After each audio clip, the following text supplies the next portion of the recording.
Hola a todas y a todos, bienvenidos y bienvenidas aquí a mi canal Psicotrips. Mi nombre es María y en el vídeo de hoy vengo a hablaros en relación o en respuesta a todo un serie de vídeos que no sé por qué me los está trayendo YouTube y me los pone así, de gente que discute de si el ego es bueno o no es bueno. Y me parece muy gracioso porque me parece una discusión totalmente estéril. Sí, totalmente estéril. ¿Por qué? Porque es como decir, ¿el mar es bueno o es malo? ¿La piel es buena o es mala? ¿La cabeza es buena o es mala? El ego es. Y ya está, existe, es y tiene una función. Y el ego justamente es como la piel. Es que es como la piel del alma, por decirlo de alguna manera. Porque es esa estructura, ese elemento que nos hace de filtros entre nosotros y el mundo y que nos permite manejarnos y que nos permite desarrollarnos. Entonces, el ego no puede ser malo, ni puede ser bueno. Es una cosa que es en su naturaleza y que es necesaria que la desarrollamos porque es la materialización de nuestra alma, de nuestro ser. Es como eso que somos lo llevamos aquí a la tierra y lo llevamos al entorno o al contexto en el cual nos desarrollamos. Eh, con lo cual,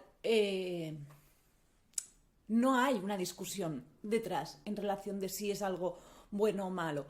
Y justamente tenemos un error de concepto de lo que es el ego, porque muchas veces entendemos como que hay personas con mucho ego y personas con poco ego.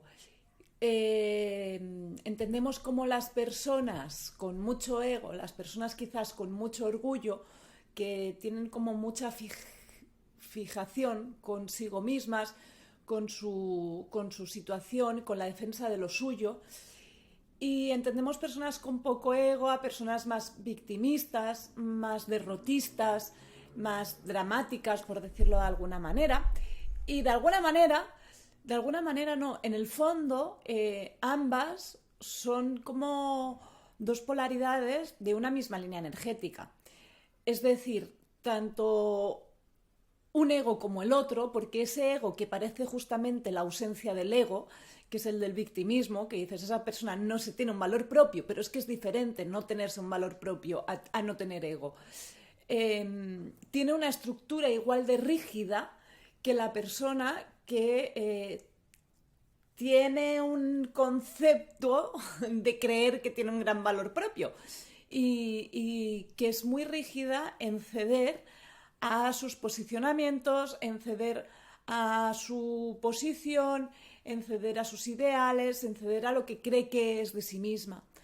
En ambos casos son personas que generan una fuerte estructura desde una situación diferente, desde un posicionamiento diferente ante la realidad, pero ambas son estructuras rígidas de defensa ante la realidad. Y ambas lo que suponen es un miedo a ser permeables, primero, a dejarse permear, a dejarse cambiar y a dejarse transformar. Y sí, principalmente yo diría que esto, y me dejo alguna más porque me he quedado ahí como medio colgada. Entonces, justamente es eso, ¿no? Entender que el ego es malo es entender como que la piel es mala, y la piel no es mala. El ego puede ser disfuncional, pero no es malo. La piel puede ser disfuncional cuando está expuesta a químicos, cuando está expuesta a estrés, cuando está expuesta a mil situaciones que hacen que te salgan dermatitis, que hacen que te salgan reacciones, ¿no? Pues al final es un poco lo mismo. Ese elemento de defensa de nuestro cuerpo, ¿no? Que es la piel, que es esa barrera protectora que tenemos, ante ciertas situaciones se vuelve como disfuncional porque actúa en reacción a eso que está expuesta o a eso que está expuesta tanto internamente como externamente. Y nuestro ego hace lo mismo, se puede volver muy disfuncional. Muy disfuncional en el momento en el cual nuestra estructura de personalidad, nuestra estructura de comportamiento, de pensamiento, no nos permite desarrollarnos de una manera efectiva o de una manera satisfactoria. Entonces, ¿qué pasa? Que a veces parece que las personas que tienen lo que conocemos como un ego muy subido, porque son las que tienen así como más orgullo de su propia estructura, ¿no? Puede parecer más funcional en ciertas maneras, porque quizás tenemos la sensación de que consiguen mucho más, pero a precios muy caros también. A precios de perder muchas otras cosas.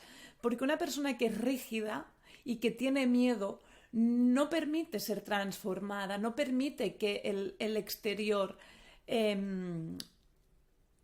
la pueda, sí, transformar, la pueda mecer, la pueda mover, ¿no?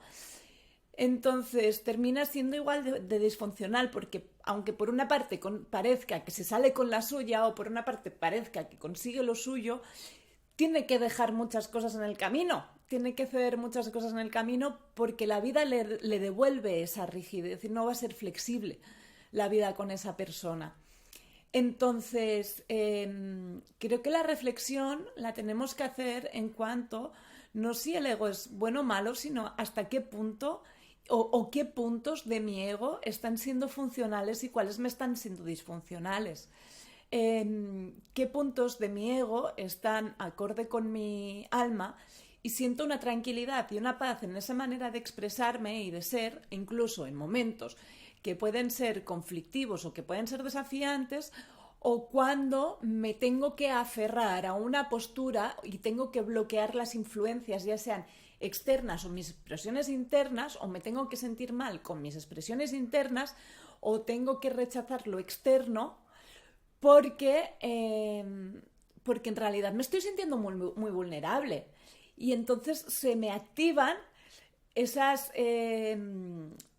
mecanismos de defensa que es el propio ego. Es como pues justamente cuando nuestro cuerpo genera una sobreproducción de células de la piel, ¿no? Como mecanismo de defensa. Y entonces te están saliendo pues como unas costras enormes porque tu cuerpo está generando allí como se está sintiendo atacado y está generando de más, ¿no? Porque está sintiendo carencia y está generando de más.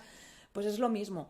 Y es poder entender eso, es poder darse cuenta y poder analizar y poder hacerse ese proceso, porque es un proceso contigo, de verte realmente en relación con el exterior, si tu acción, si tu pensamiento, si tu manera de hacer, de expresar, de sentir, de verbalizar, de todo, está acorde y en equilibrio en esa fina capa entre el exterior y el interior, ¿no? Entonces, ¿qué nos pasa? Las personas con egos muy fuertes, y no me refiero a las personas con egos muy fuertes a personas con mucho orgullo sobre su ego, sino con egos muy resistentes, son personas que se han sentido muy vulneradas y han tenido que desarrollar estructuras de supervivencia y mecanismos de supervivencia muy rígidos. Y con mucho miedo, justamente el miedo, ahí está el ego. El ego se activa ante el miedo, porque el ego se activa ante la amenaza. Ante la amenaza expone su mecanismo de defensa. Entonces, si yo siempre me he sentido vulnerada y siempre me he sentido vulnerable, mi ego va a ser muy rígido, va a ser muy inamovible, porque está siempre en ese estado de defensa y se está defendiendo al exterior constantemente, incluso cuando desde el exterior no hay una amenaza a mi ser. Pero yo, mi naturaleza, mi percepción de la realidad, está diciendo que yo soy un ser atacado, vulnerado, rechazado, despreciado, carente de amor, carente de posibilidad de tener abundancia en la vida, carente de derecho, carente de capacidad de expresarme. Entonces ahí el ego se aferra fuerte y se vuelve muy rígido. Y se vuelve muy rígido, ya lo vuelvo a repetir, soy muy pesada, pero tanto sea en la postura de qué guay yo y porque yo lo digo y porque todos los demás son los malos, como en la postura de ay pobrecita de mí, que yo todo es tan mal que siempre me pasa lo malo, siempre me pasa lo malo. O sea, las dos posturas vienen de lo mismo, exactamente, son lo mismo, pero son como dos polos. Además es curioso porque estas dos posturas siempre se atraen entre sí. Se atraen y luego se repelen, se rechazan. Pero se buscan porque están buscando el otro extremo. Y necesitas muchas veces de poder enfrentarte al otro extremo para poder llegar justamente con tus procesos de reflexión, de interiorización, de analizar qué pasa, qué te va sucediendo con la vida, pero con el fin de poder llegar a un centro. Sí, creo que así en general esto es lo que quería decir en esta intervención, en este vídeo. De todas maneras, es algo que sin duda yo creo que lo voy a ir tratando bastante y que de una manera más directa o más indirecta es que sale siempre en mis vídeos o en lo que yo pueda hablar o decir, porque sí que hay como un proceso de reflexión muy profundo en cuanto a la relación que establecemos con ese ego. Y la discusión de si es bueno o si es malo también la he tenido. Y el ego es inherente a nosotros. Es inherente. Es como decir mi alma es mala. No, es el vehículo de mi alma. Es maravilloso. Es maravilloso, pero tiene que estar al servicio de mi alma. No mi alma tiene que estar subyugada al servicio del ego. Mi alma no tiene que estar subyugada bajo una defensa, sino que la defensa yo la tengo que poder utilizar cuando sea necesaria. Tanto como herramienta de defensa como herramienta de ataque, ¿sabes? De cuando yo quiero conseguir algo, de poder hacer funcionar mi ego, de poder utilizarlo y de poder establecer una estrategia a través de él para yo conseguir aquello que quiero. El hecho de yo estar aquí delante de una cámara hablándole y pensando que esto después lo voy a compartir y va a estar en las redes y me van a poder ver cualquier persona, necesito un ego para hacerlo. Necesito una estructura que a mi alma, que tiene muchas ganas de comunicar y de compartir esos procesos internos que ha hecho y ese conocimiento y todo esto, para yo poder compartirlo hacia el mundo y para poder exteriorizarlo y expresarlo, necesito una herramienta, porque si no se queda así como... Es que no es ni imaginable el hecho de que yo no tenga una herramienta para compartirlo. Si nosotros no tuviéramos ego, no formaríamos parte de esta dimensión. O sea, el ego es inherente a la dimensión en la que habitamos. Es igual que poner en duda, que cuestionar si el dinero es bueno o es malo, si la materia es buena o es mala. Es que son discusiones muchas veces estériles que vale que son necesarias en un tiempo, en un proceso, porque nos ayudan a contextualizar y a entender más allá, a entender la realidad que habitamos, a entender el juego que habitamos, pero ya está, tienen que tener ese proceso, tienen que entenderse como eso, como un proceso, ¿no? Y ser capaces de aplicar el discernimiento sobre ellas y no no quedarnos ahí en esa cuestión. Porque entonces nos quedamos enredados justamente en esa estructura de defensa que lo que impide es el hecho de que el interior y el exterior puedan relacionarse de una manera armónica, pero quien guía es el ser, tiene que ser el ser.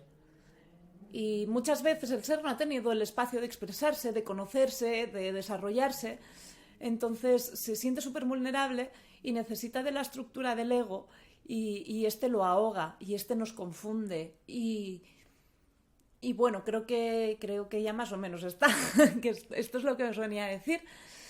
Pero sí, la cuestión está mucho más allá de la discusión si es bueno o malo. La cuestión es que tú te preguntes hasta qué punto tu ego está siendo funcional o te lleva a ser disfuncional en algún momento. Y cuando empiezo a sentirlo de manera disfuncional, es un momento en el que yo tengo que empezar a relacionarme con él o a plantearme o a hacer procesos internos necesarios para poder corregirlo y poder reeducarlo para que funcione bajo la voluntad mía interna, bajo mi ser, bajo mi genuidad, bajo mi autenticidad, no a la espera o bajo la necesidad, las necesidades emocionales no cubiertas o bajo los traumas irresueltos. Forman parte, son proceso, sí, son proceso, todo es proceso.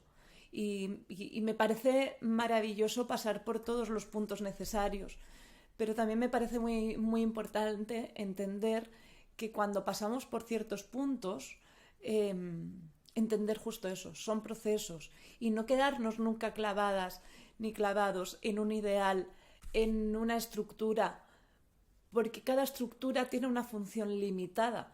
Y si yo me quedo clavada a ese ideal o a esa estructura que tiene una función limitada, estoy limitando a mí misma, a mi ser genuino, a que pueda desarrollarse por sí mismo.